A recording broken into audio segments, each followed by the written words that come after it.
Cette canicule, d'autres la vivent depuis plusieurs jours déjà. Exemple en Sicile, 48,8 degrés dans la région de Syracuse. C'est la plus haute température jamais enregistrée en Italie. Elena est guide touristique sur l'Etna et elle a raconté à Diane Berger son quotidien sous températures extrêmes. Sur l'Etna, à 1600 mètres d'altitude, il y en avait 39 degrés. À cette altitude, normalement, on a 30.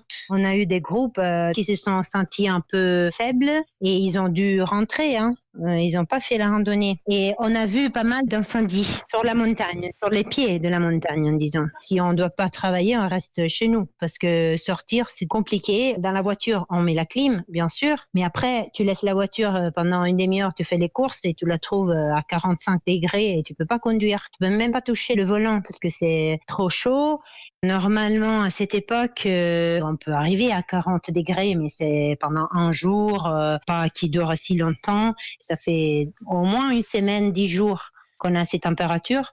C'est pas normal. Conséquence de ces températures, on l'entend en Italie, mais c'est le cas ailleurs. Le risque incendiaire est au plus haut. C'est particulièrement le cas en Algérie. La France va d'ailleurs envoyer aujourd'hui 2 bombardiers d'eau et un avion de reconnaissance en Kabylie pour aider les secours algériens à lutter contre les gigantesques incendies qui y font rage. On rappelle le dernier bilan, au moins 69 morts.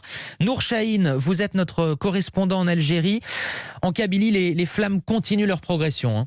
Oui, les incendies avancent et laissent derrière eux de véritables champs de ruines, végétation, maisons et véhicules carbonisés. Les flammes continuent de dévaster des hameaux et des villages entiers, particulièrement dans la région de Tizi Ouzou, où 28 militaires sont morts en tentant d'évacuer des villageois. Du côté des autorités, la piste criminelle est privilégiée, comme le souligne Ilham Kabouya, responsable à la Direction Générale des Forêts. Ces incendies qui se sont déclarés en même temps, quasiment, au niveau notamment de Tizi Ouzou, ils sont déclenchés dans des sites inaccessibles à fort relief et quasiment en même temps. Donc là, effectivement, la thèse criminelle n'est vraiment pas à démontrer. Les pompiers, aidés par l'armée, ont du mal à maîtriser les feux, les foyers espacés, la chaleur étouffante et l'étendue des incendies compliquent leurs interventions sur le terrain.